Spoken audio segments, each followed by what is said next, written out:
continua no mercado aí. A gente vai destacar a situação de um possível reforço, que o torcedor tá animado, hein? Porque o Atlético fez uma proposta interessante ao Zenit da Rússia, o jogador também demonstrou interesse em vir. Agora, o assunto volante Lucas Torreira, é uruguaio, do Galatasaray da Turquia. O que tá pesando a favor do Atlético? O jogador quer vir. O jogador quer retornar à América do Sul. É uruguaio, tá lá na Turquia. O pai dele está hospitalizado. Inclusive ontem o atleta postou nas redes sociais uma foto do pai dele, né? Ele mandando forças ao pai, que ele quer ficar mais próximo. Inclusive aceitaria um valor até inferior de salários aqui no Atlético para voltar, né? Tá na Turquia, tá muito longe. E o Atlético agora tenta esta negociação com o Galatasaray. Não aconteceu ainda um acordo entre os clubes. O Atlético fez uma primeira investida, foi negada, vai tentar essa segunda, mas o jogador já teria pedido, viu, Pedro Abílio, para deixar. O clube pediu lá a diretoria do Galatasaray para tentar viabilizar essa saída. E a gente sabe que quando o jogador tá querendo ir embora, fica difícil para o clube segurar. Lógico que não vai também fora das questões financeiras. Mas o Galo chegando próximo, eu acredito que pode ser um reforço. E aí um reforço que o Sampaoli quer demais. Esse primeiro volante, o Torreira, que é baixinho, né? Um jogador mais baixo ali, tem 1,66 m de altura. Mas é um jogador que chegaria também com esse status de titular, se conseguir o Atlético trazê-lo. Outro que chega também com status para ser titular seria finalmente, né, o Atlético conseguindo suprir essa lacuna de ter um primeiro volante de ofício, um cara de experiência, de qualidade para compor essa função nesse meio campo.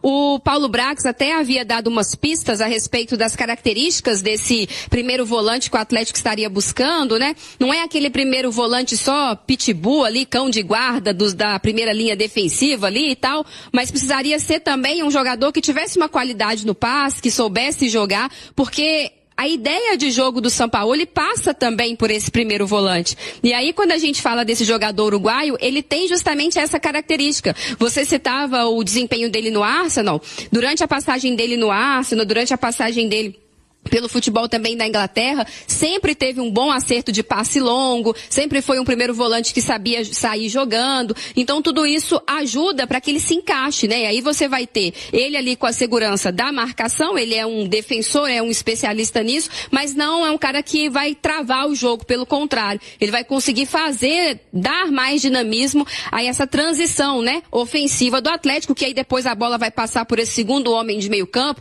que eu acredito que possa ser o Alexander, que é outro cara que tem muita qualidade no passe, que enxerga o jogo de uma forma diferente, que vai conseguir encontrar ali, né, os companheiros, mas eu acho que seria uma ótima contratação e uma contratação urgente, né, porque o Atlético carece desse jogador já faz tempo. Pensar aqui, meu amigo Vadson Fernandes postou a informação do Tanaka.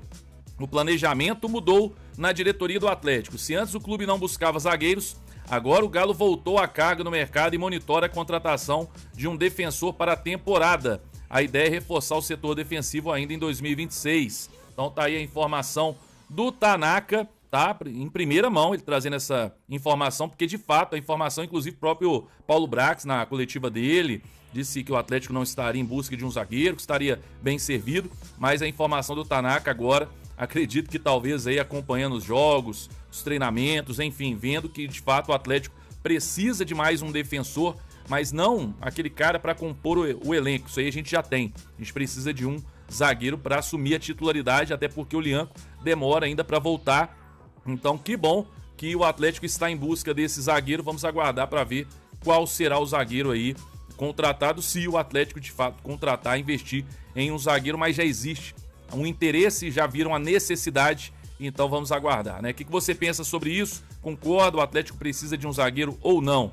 Comenta aí, nós vamos falar agora sobre o Torreira, tá? É uma informação bem completa sobre a situação, né? Tem o valor de proposta, o valor da segunda proposta, bem completo, acompanhe. A primeira proposta, tá? Sobre o Lucas Torreira, no valor de 5 a 6 milhões de euros. Essa proposta foi recusada, tá, gente? Essa proposta foi recusada. O Galo vai enviar a qualquer momento a segunda proposta, ou pode ser que já até tenha enviado, e eu não fiquei sabendo, mas me falaram que a qualquer momento seria enviada a segunda proposta na casa de aproximadamente 8 milhões e meio de euros, tá? Entre Galo e jogador, tudo certo, aproximadamente o salário dele lá é 2,5 milhões líquido, 3 milhões bruto. O Galo ofereceu um salário inferior pra ele, obviamente, né? Ele topou, aceitou o salário, tempo de contrato na casa de 4 anos, tá? Então entre Galo e jogador tá tudo certo, tá? Empresário também, tudo certo. Aí existe um lado, foi o que eu falei na live ontem. O atleta pediu pra sair, o empresário pediu pra que ele saia, o pai pediu pro jogador sair porque o pai está doente e o atleta quer ficar próximo. A família, voltando à América do Sul e ficar mais próximo da família, Copa do Mundo chegando, o atleta já fez uma grana boa lá fora. Hoje ele já não visa mais situação financeira na carreira, ele visa mais estar próximo da família. Então tudo isso falando pra vocês ontem na live, tô repetindo aqui porque eu sei que a live não é todo mundo que assiste. Então, primeira proposta 5 a 6 milhões recusada, segunda proposta na casa de 8,5 milhões de euros vai ser enviada ou já foi enviada. Entre ele e Galo tá tudo certo, pressão de todo mundo pra sair, o pai tá doente, é um motivo a mais pra ele poder vir, tem a Copa do Mundo, mas aí, meu amigo, aí que tá. E aí, Tanaka? Então existe um avanço? Existe um avanço da parte de Galo, jogador, empresário e família do atleta. Tem 4 elos: Galo, jogador, empresário e família do atleta. E aqui tem um outro elo que é o Galatasaray. Nessa parte aqui tá tudo fechado, tudo avançado. Essa parte aqui que é o Galatasaray que falta resolver. Então a situação que se assemelha demais com o Assad. Galo acertou com o Assad quis vir, reuniu pra vir, pediu pra vir, tava louco pra vir jogar no Galo. Mas o que faltou? A grana, chegar no valor. E não veio o Assad até o momento. Ontem na live eu até usei o exemplo do rival com o Gerson. O Zenit não queria liberar o Gerson, mas o Cruzeiro foi fazendo escadinha. O Zenit recusou aproximadamente umas 4, 5 propostas do Cruzeiro para chegar na final e aceitar. Mas o Cruzeiro foi fazendo escadinha, foi só subindo. Lucas, eu não vejo o Galo com bala na agulha para ficar fazendo escadinha e ficar subindo essa proposta. Eu não vejo o Galo com essa bala na agulha. Entendeu? Não é que não tem, é que não querem. Dinheiro tem, os donos são bilionários, tem muito mais dinheiro que o Pedrinho lá do Cruzeiro. A questão é que eles não querem investir. Entendeu? É simples assim, não querem investir esse valor. Então, gente, tá avançado da parte do atleta. Não tem mais o que discutir. Salário, tempo de contrato, família, empresário, a vontade do atleta já manifestou isso, ele já manifestou, o empresário manifestou, o pai, tá tudo resolvido. Só que falta o Galatasaray. O Galatasaray não quer liberar o atleta, tá? Em um primeiro momento, o Galatasaray não quer liberar o atleta. Bom, tá aí. Agora vamos trazer mais informação sobre o Lucas Torreira. Esse jornalista aqui, ó, argentino, né, se não me engano, ele postou aqui: Atlético Mineiro chegou a um acordo com Lucas Torreira. As negociações com o Galatasaray estão progredindo, mas ainda não há acordo. O jogador está pressionando para que a transferência seja concretizada. Inclusive, a gente já trouxe até no vídeo de ontem, se eu não me engano aí, ontem ou antes de ontem, não me lembro agora, a gente trouxe que o jogador, a família, né, empresário, todos estão aí conversando, pedindo para que o Galatasaray libere o jogador, porque ele gostaria de estar mais próximo dos familiares, né? Então a gente já trouxe isso aqui. E agora, uma outra informação, tem que trazer tudo, né?